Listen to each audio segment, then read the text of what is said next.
welcome to my channel Thread and Yarn. In this video I'm going to go through some basic knitting techniques that I use in my Folklore Hood, including how to make invisible increases, decreases, pick up stitches, do a long tail cast on, and do my version of tubular bind off. So the first one is a long tail cast on. It's a type of cast on that allows a bit more stretch in your knitting than a simple cast on. You use 2 strands of yarn instead of one, and one of them is this sort of long tail here. That's your loose end. So I'm just making a slip knot like I would for any cast on, and I'm making sure that my working yarn is tightenable and the tail is sort of fixed. Now it's just getting to grips with how you hold it in your hands to do the long tail cast on. I'll show you what I find comfortable, and it's putting my working yarn over my thumb like this and my forefinger pushing back that tail. So you don't want to get those two confused. You want the tail to be behind and your working yarn to be in front. So I put it around my thumb and then use my middle finger to sort of lever it out to allow me to pick it up. So with my right needle, I pick it up under the working yarn from my thumb. I go behind the yarn on my forefinger. I pull it through the hole I've made by my thumb, so you can see the stitch forming. So that's under my thumb, working yarn, behind to pick up the tail yarn my forefinger's holding, pull it through the hole, release my thumb, and then tighten that working yarn. So one more time, under the one that's resting on my thumb, my working yarn, behind my forefinger tail yarn, pull it through the hole and then tighten. And we're just going to keep doing this until we have the right number of stitches. So go back and watch it on slower if that helps. But the more you practice it, the more you'll get used to it. There's loads of other videos as well that go through this technique, and I'll pop a couple of suggestions in the descriptions for you in case it's helpful to see different people doing this technique. But this is what I find comfortable. So once I finished my cast on, the first row should be a purl row. This helps the stitches sort of lie flatter.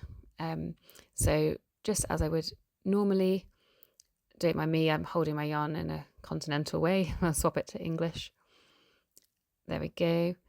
So just as I would normally, I start purling, and I'll do that across this whole row. And then the next row will be a knit row and a right-sided row.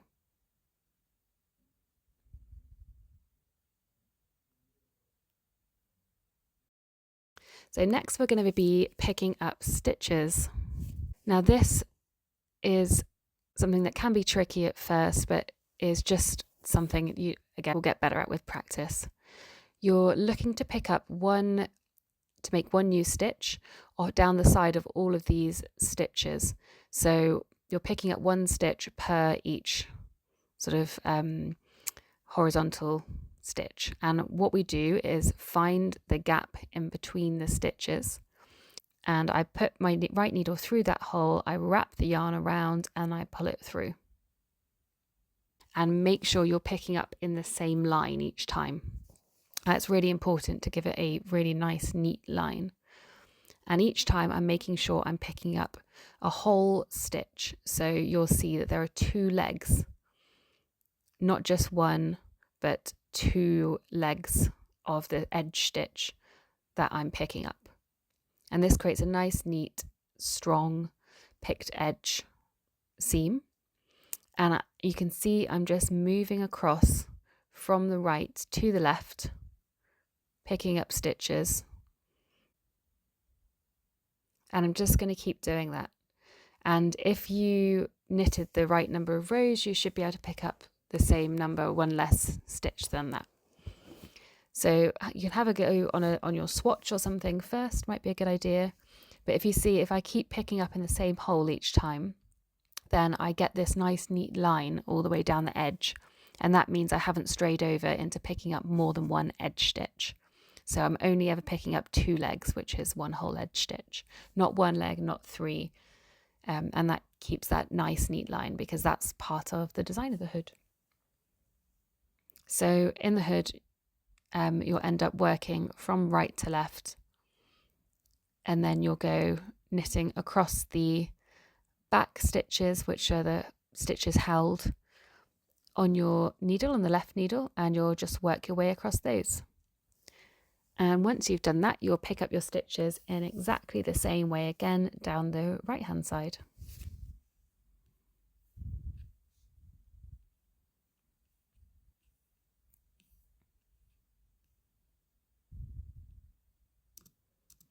So here we come to the right hand side again, and I'm just going to do exactly the same thing. I find a hole below the stitch or on the side of the edge stitch, and I put my needle through and I wrap that yarn around and I pull it through to create a new stitch on my right hand needle.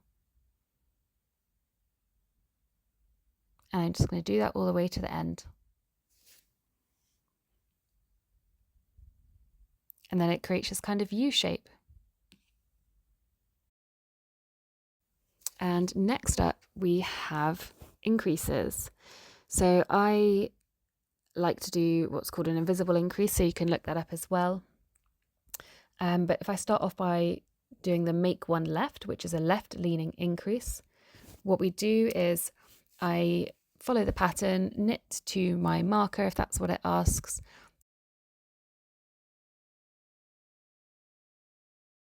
And at the point where it asks, you see that there's this bar lying between the stitch I've just worked and the next stitch that I need to knit.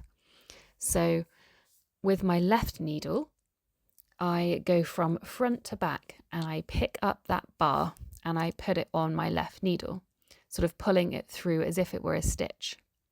And when I've done that, I put my right needle through to knit it, but I don't knit through the front, I knit through the back loop. If I were to knit through the front loop, it would create a kind of hole. And so knitting it through the back loop means it twists it nicely and hides any kind of hole there. And then when I get to the right, well, making the right leaning increase, I again get to the point where I need to do my pattern.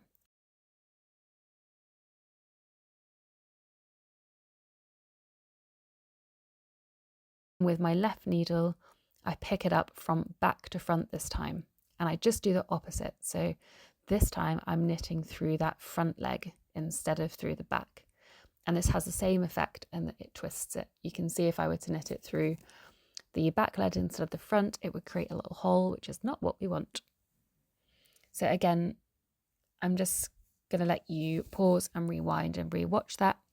I had thought about doing a couple different examples of it, but this video would have ended up really long and a bit overwhelming. So I'll leave it to you to pause and go back and rewatch. But similarly, you can probably find more in-depth videos, and I've linked you to some below.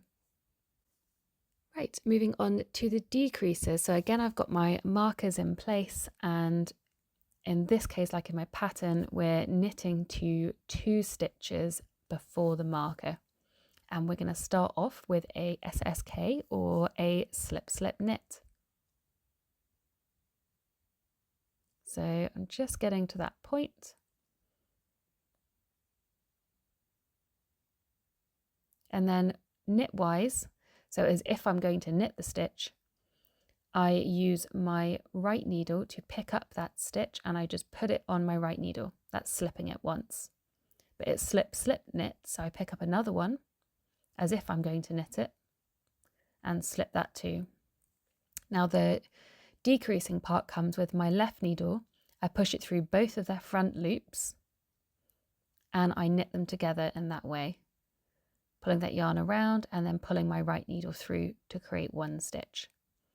And it creates this left lean as we're looking at it now. And then the knit 2 together, I get to my marker.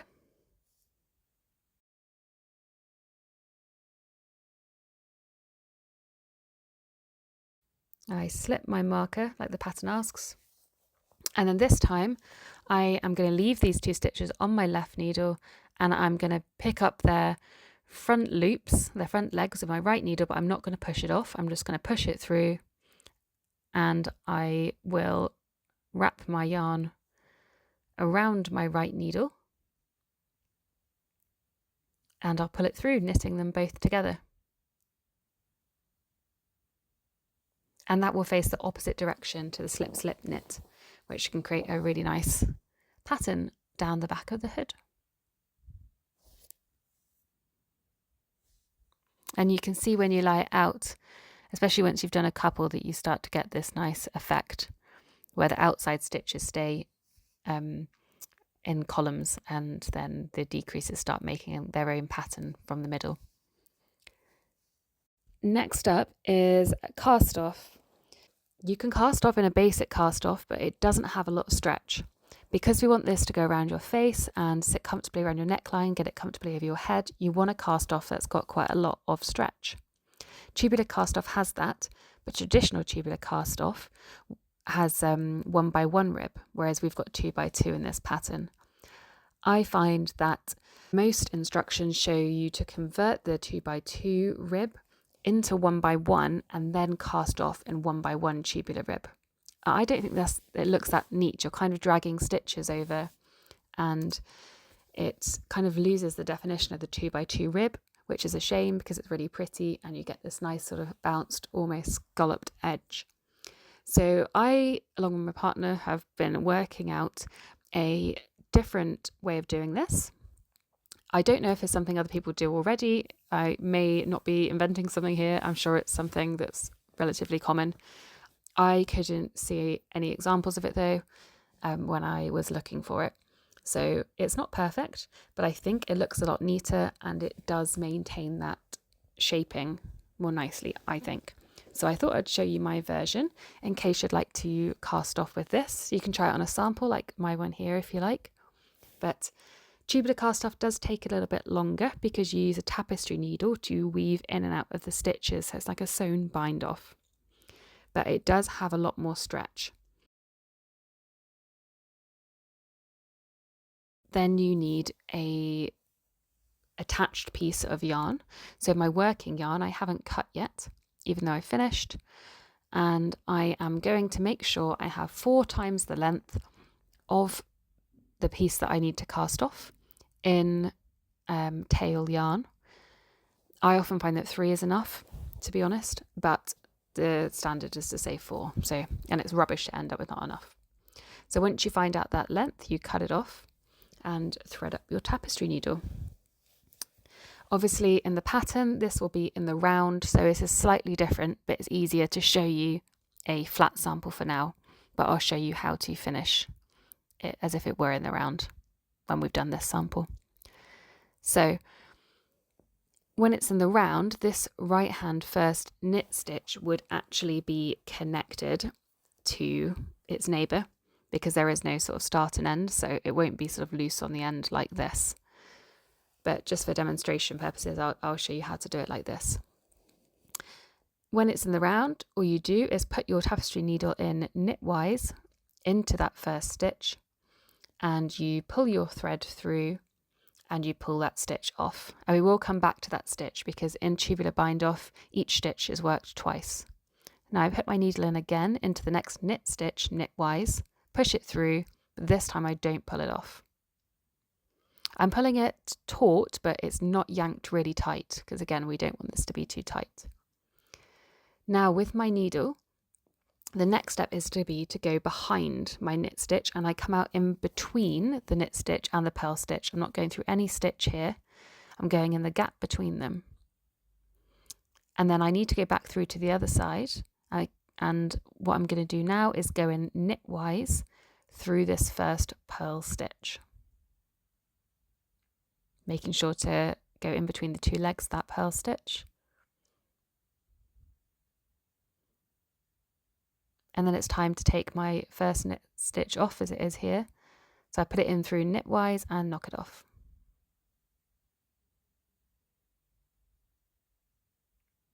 Now, because I've got a purl stitch next and not a knit stitch, I want to pull this yarn over in front of it to create a bar like purl stitches have. So I go in purlwise into that second purl stitch, pulling a bar over that first purl stitch, and this creates some of the pattern. Once I've done that, I go back in purlwise into that first purl stitch and knock it off.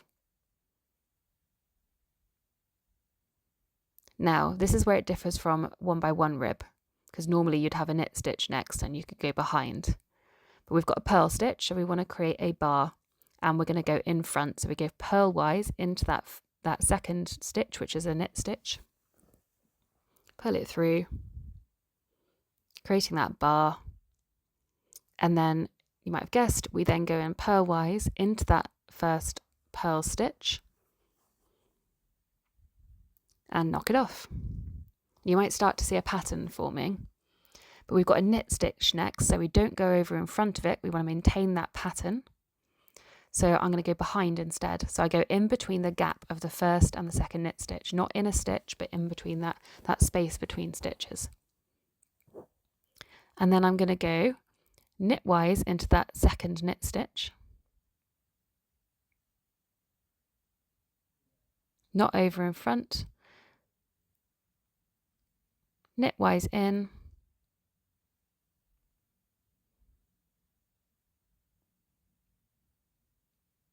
and then because that first stitch is a knit stitch, I'm going to go in knitwise, and then I am going to knock that one off as well.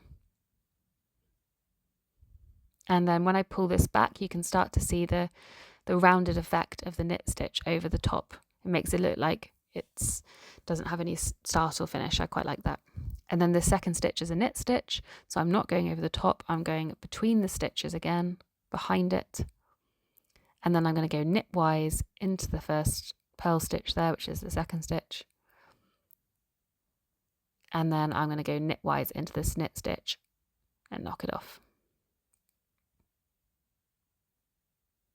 And next up, we have a purl stitch, so we need to create that bar and go across it. So I pull my yarn in front and purlwise go into the second purl stitch. Then it's purlwise into that first purl stitch, knocking it off.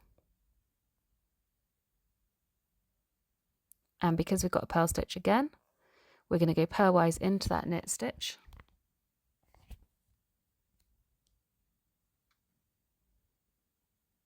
And we're going to knock that purl stitch off purlwise. So it's just repeating this, and then because we've got a knit stitch next, we're going to go in between the two stitches again, behind that knit stitch, knitwise into the second knit stitch, knitwise into the first one, and knock it off. And we just continue this way all the way to the end, making sure to go behind knit stitches and in front of purl ones, and that will create this nice rolled over edge.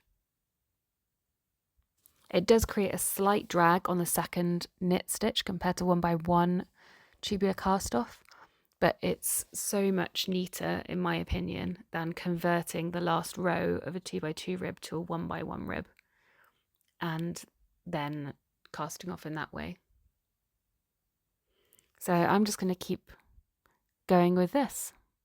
Hopefully with a bit of practice this will become a bit more natural, and yeah, you'll figure out your tension with it and everything as well. I recommend doing a little practice swatch,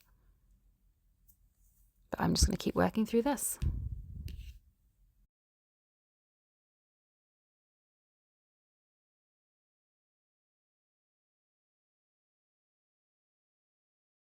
And when I get to that end one, in this case it's a purl, it will be in yours as well.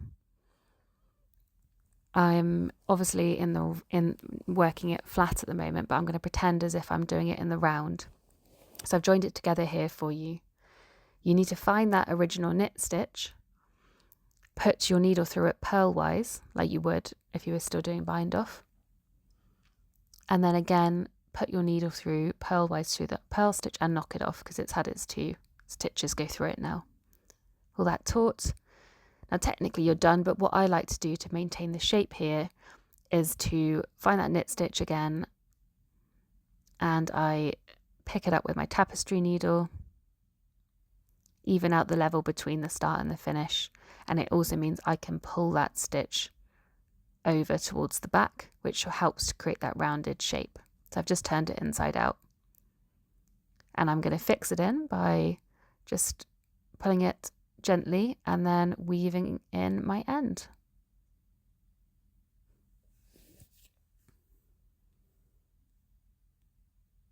And you can see it's got a good amount of stretch, and it maintains the pattern quite nicely and gives it quite a nice soft finish.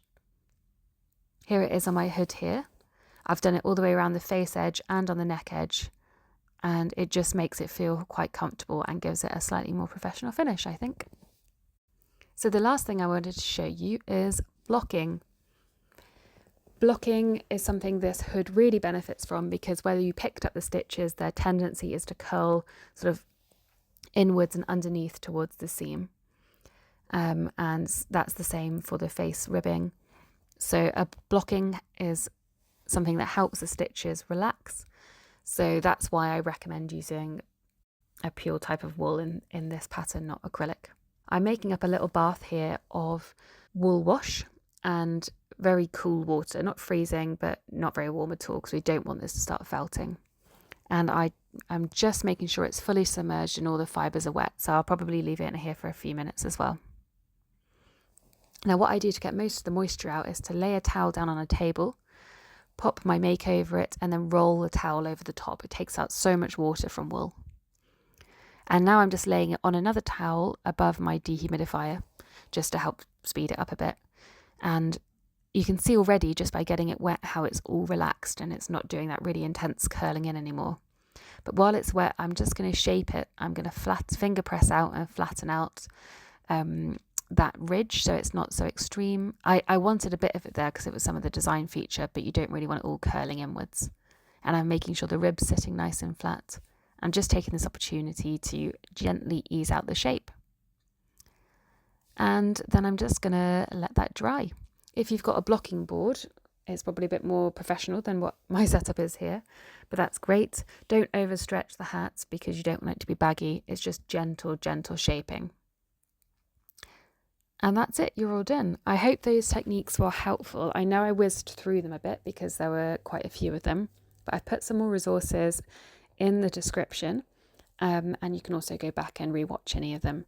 If you've got any questions, just let me know and I will help you. You can just message me in the comments here and I'll help, or message me on Instagram. Thank you, and I hope you're enjoying knitting the hood, or if you're not knitting the hood, that you find these knitting techniques useful.